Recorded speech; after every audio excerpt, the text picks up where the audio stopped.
Ghana, and it's a big question. The big question we're talking about today is, how far has the cedi depreciated? Should we continue to listen to government and the IMF bailout? Is it a bailout? Is it called a bailout? Should we call it that?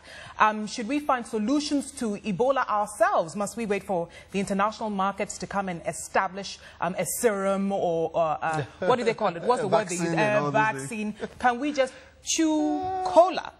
There's so many questions. Yeah, it's funny, but they are questions that people are asking. Yeah. The average Ghanaian is asking. And some of these questions may be touched on here on the newspaper headlines. Let's start off with the Daily Graphic. Meridian University shutting down because of low enrollment. Financial challenges cited. 300 students are in a fix. Wow, that's serious. Going off to the Ghanaian Times. Violence rocks Ashalaja over Homo. Yeah, about the ban on the noise. Yeah. Deals at Roads Ministry. BNI begins investigations. Only God has the power to stop Ebola, says Archbishop Palmer Buckle. Okay. And in the Chronicle, BDCs import inferior fuel and process at cost to the state, says the Chief Executive Officer of the Chamber, Senor Husi. And I need one more chance, says Nana Addo. Show of power deepens NPP crises. And in the Daily Guide, NDC attacks Otabil. Ashanti MPs endorse Nana. Confusion rocks NPP over one-man show. Moving on to the Insight, dangerous religious practices which kill and hide crime, chaos at Golden Tulip, and so much more. Off to the graphic showbiz, Abrewa Nana, you know my name, she is back. Get off my back, says Sarkodia, and he's talking to the media, says soft saying things about him that are not true. And in the Daily Dispatch, balance of World Cup cash. Who are those chopping the cash? Off to the Business and Financial Times, interest rates hit 5-year record, looming Ebola crisis and more. And the Finder, local rice in short supply. Imported rice now expensive due to cedi's fall. And finally, a little bit of sports in the Graphic Sports. Big fishes face probe ex-minister FA boss to spill the beans. Good morning, gentlemen. How was your weekend? Fantastic. How was Ready yours? to deal with Ghana's economy this week? Absolutely. Ready to pay or to give your quota to the future solutions. is bright. The future, thank you very much. Could be bright. Kofi, you're saying the future is bright. Could be bright. Say that to this young man over here. He knows the future is right. Who is gradually feeling like it's doomsday. But I always say to him, like the let's ship, be Is optimistic. no. The ship has not sank. Even the Titanic is what's it called? Is a tourist site. So the ship will not sink. Good morning, gentlemen. Good morning. You're very welcome, Kwame and Kofi.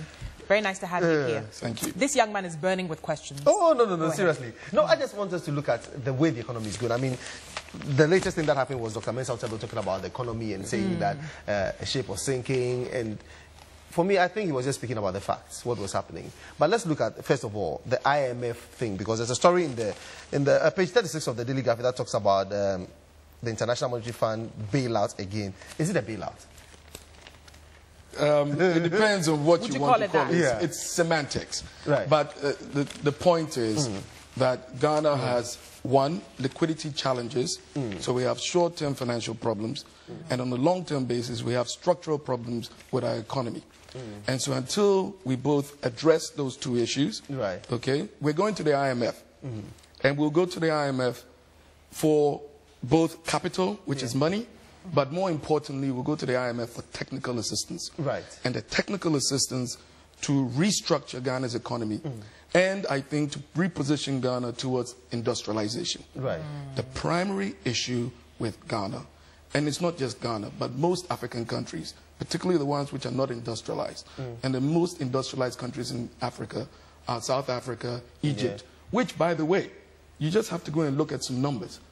Look at the 10 richest people in Africa. 8 of them, the 8 billionaires on that 10, the top 10, come from Egypt and South Africa. The two most industrialized countries, which are also the countries which are more stable economically. Okay, their currencies don't depreciate as much. That is the fundamental issue. We are stuck in primary production of produce, agriculture, and extractive industries. And until we industrialize and we do value addition onto those products, we are going to remain in this for a very long time. The cedi will keep depreciating. Yeah. Trust me. Yeah. It will keep depreciating. And it's all a question of how quickly it depreciates. Okay. The fact is, on an annual basis, the cedi in most African countries depreciates about 5 to 10% a year. Okay? But that is because of the way our economies are structured. Okay? If you go and look at the economies in Africa which are more industrialized, you will see that their currencies do not depreciate that much. Go and look at Botswana, the Pula. Go and look at South Africa, the Rand. Yeah. Okay? The cedi is going to keep depreciating. If we sign up with the IMF, what it will do is the following. It will send a signal to the market that we are ready to implement the right policies. Okay. And as a result, the depreciation of the cedi will slow down. It will not stop. Okay. The depreciation of the cedi will only stabilize when we industrialize. So the depreciation will slow down to what it normally should be, which is about 10% a year. Right now, it's, I mean, this thing's flying. Yeah. Okay? It's flying. Yeah. So to me, that is the primary issue. We need to industrialize. Yeah. And over the last couple of months or so, I've been talking about an industrialization plan. I've been on radio, etc. And I talk about 5 pillars in terms of what we need to do for long-term restructuring of the economy. The energy pillar, labor, education, financial services, and ICT. The crux is the energy sector. And that is, if we can build the right enable environment and the right system for the sector to operate efficiently, competitively, optimize, you will see that the currency will stabilize and the economy, there'll be the right macroeconomic environment for both short-term people, the everyday person to go about and make their decisions, but also long-term investors to go about and make long-term investment decisions for manufacturing, industrializing, etc. Okay, Kwame, can we easily industrialize? If the IMF comes in and they're able to stabilize the currency, as Kofi is saying, will we be able to quickly adopt a strategy that is going to help us industrialize so that the cedi doesn't come down anymore? Well, I'm not aware of any country that gets industrialized under IMF program. Because basically IMF, like my colleague said, in Ghana currently, the program is to give people or the markets the understanding that even what the kind of things we were doing wasn't different from what IMF would ask anybody to do. However, this is a developing country. People, who is Ghana? I mean, are they doing the right things? So all of a sudden, for instance, the day the announcement came out that Ghana is going for an IMF program, a week after that, the cedi appears to have stabilized to some extent. What did we do within that week, really, from what we were doing the previous week? Nothing really. So it's more of getting the markets to understand that we are on the right path. Of course, we are in tough times, and I believe every Ghanaian understands why we're here. We cannot industrialize when we have the penchant for everything foreign, and we're not sending much outside to get that money. Part of what you said says that the demand for local rice have gone up, and simply because the tax or the cost of importing rice have gone up. I've seen many times in Britain when British shops and other things will say, I mean, this is British beef, buy that one, deliberately saying that I mean, it's good to do something with good in your country. But say that to a Ghanaian and it's like, well, I mean, I'm used to eating imported kind of thing. So I think the solution is here with us. And I don't believe it's the job of government per se to industrialize. The enabling environment needed to be created. But government needs to create that enabling environment. Sure, but most industries in most countries are not run by government. When the atmosphere is there, I believe, and I also don't believe in thinking that unless we have a car manufacturing industry, we are not industrialized. I believe even if it's just a matter of cocoa cane, to me, is an industry. Yeah, of course. You understand? The basic things that people need. I am always for people who think, let's make 1 million people have access to $1 than making one person have access to $1 million. Yes, but for somebody like the cocoa cane, he might also be suffering because he uses sugar, plastic cups, energy and all that. If the energy is not sustainable, he will suffer. if the sugar that he uses is being imported, not by a Ghanaian, but foreigner, he suffers because anytime it goes up, he has to go up. Yeah, yeah, well, the three things you've just mentioned are within our grasp. Thank God, well, we were just told that we all knew Ghana was able to produce some sugar some time ago. Yeah. Yes. All went down the road. Commander, Isuchari, and just last week, we understand the Commander Sugar Factory is supposed to come back on stream. We just have to pray that it works, it comes. That means that Cocoa King can get cheaper sugar here. The energy issue is a big issue. We believe that the situation is getting under control, but we are not there yet. We need to have so much energy that the energy supply is not an issue to anybody who want to industrialize in this country, who want to run a business. When we get there, that would have been... Okay. Go ahead, Anita. Someone may have passed a comment, I forget who it was, a few weeks ago, saying that essentially what Ghana needs to do is focus on long-term solutions, even though the long-term are painful for us at this point, because the city continues to depreciate, businessmen and women are crying, etc. Do you think it's time for us to just, you know, call it a day and just find a long-term solution as opposed to quick fix? Or a quick fix? I talked about there are two challenges, okay? First of all, on the short-term side, we have a liquidity challenge. We need cash. We need money. We need money particularly because our import cover, which is the amount of money we have in reserves to pay for the goods that we import, is very low. Right. Okay? So we need FX. So we need it right now. This is why the authorities are considering going for the Eurobond.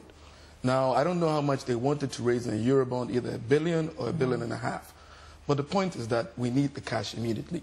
The alternative, if we don't go for the Eurobond, is under the IMF, there are 6 facilities that any country that's a signatory to the IMF can access. The 6 facilities, there are 2 which I think are applicable to Ghana's situation.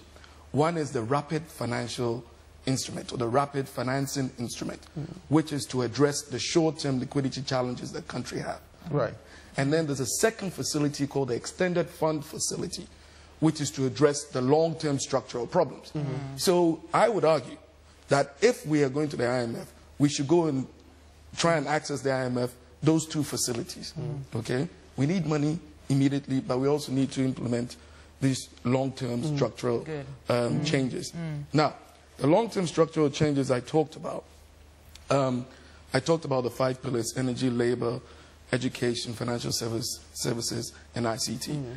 And just to maybe differ a little bit from my colleague here, the IMF has reshaped its operations. And whereas in the 70s and the 80s and even in the 90s, it used to implement what I would call harsh structural adjustment. Yeah, that's what I was just reading here, actually, What you see, they've realized that the world has moved on. Okay, the world has moved on, and we should be approaching these type of decisions on a partnership basis, as opposed to I'm coming with a heavy hand. Right, okay. And the other issue that I think we as Ghanaians need to do, which I've talked about, and colleague again also brought up, is we need to look at this opportunity as the glass being half full as opposed to half empty. Right. And when we get to the table with the IMF, we say, look, guys, we actually want you to help us industrialize. They have programs for countries which are lower income and in a very bad situation. They have programs for countries like Ghana, which are lower middle income in a transition phase, where in some sectors and in some issues, we need to be addressed as if we're lower income, and some issues we need to be addressed as if we're middle income. So, you know, it all depends on what specifically is being targeted. But that's where we are. We are going to be in this transition phase for quite a long time. The consolidation of Ghana's lower middle income status is only going to come with industrialization. Now, energy, I talk about the energy. We need, and I talk about the fact that we need to deregulate the refinery sector. Okay? Right now, of our import bill, which is at $17 billion, okay? 3.3 billion, approximately 20%, is oil. Right. We pay FX for that. All of that oil, about 2/3 or maybe 80% of it, is probably refined products. Okay? So this is, again, products which are oil which is refined outside and then brought back into the country.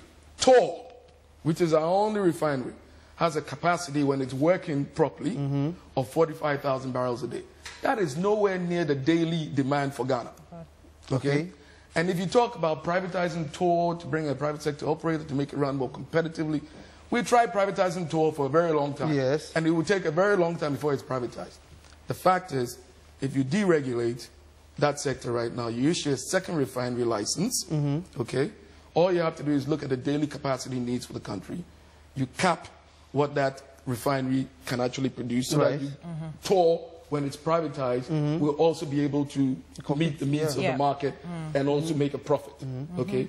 But we need to industrialize. We need to move on, okay? So let's do that. We actually will get some proceeds from the licensing of a new refinery, which we can then use to invest in various sectors we need to.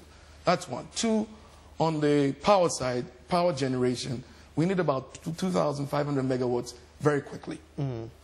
One thing which the government has done is they've started the process of implementing this Ghana Infrastructure Investment Fund, which is a good thing.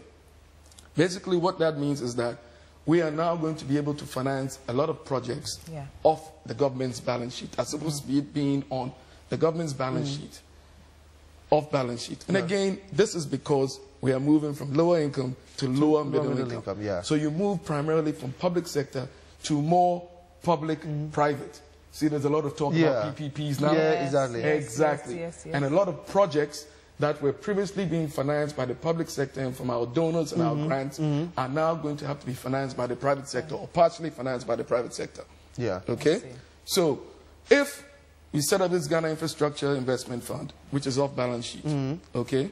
The government puts some money in there, then they can match the private sector on projects on a one-to-one basis.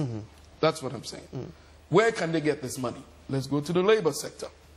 One of the things that the IMF is going to make sure we address is our wage bill. Our wage bill in Ghana is too high. Oh, really? It is too high. I mean, we are 70% of our taxable, of our revenues from taxes goes to pay wages. Okay? The West Africa average is 35%. Why are we double? And all of this happened in the last couple of years. The single spine thing? I'm telling you, single spine as a policy is a great policy. But the increases in salary is just not sustainable. Okay? We are ready. We've reached our limit on all the financial ratios. We're about to breach. Okay? So unless we rationalize and optimize, and the way I'm saying we should do it is the following. Next year, and in 2016, if you go and look at the media budget, the government is talking about an increase in wages and salary, line item, not wage arrears. Wages and salaries, aggregate of the 2 years, okay, of 2.5 billion cedis. So it's going to keep going up. Exactly. Okay? All right. This has to be rationalized. How would it be done? What I'm saying is the following. Claw back 50% of that money. Wow. Which, at the exchange rate, government of Bank of Ghana exchange rate, let's say 3 to the dollar, you're at $400 million. Put that money in the Ghana Infrastructure Investment Fund. Go to the market. You can match that one-to-one. You can raise $400 million. You've got $800 million. Let's start investing in infrastructure. Let's start industrializing. Okay? And if you do that now, within 3 to 5 years, we will start seeing the benefits. Go to education. I talk about science, technology, engineering, and math. We need to refocus our whole educational system towards that. Again, industrialization. We need to start producing the human talent which is going to help us to produce things. Let me find out from Kwame. Kwame, is it a smooth sailing kind of trajectory that we can move on, that we can achieve whatever we want to? Because it sounds like good idea, brilliant idea. Is this something that we can achieve?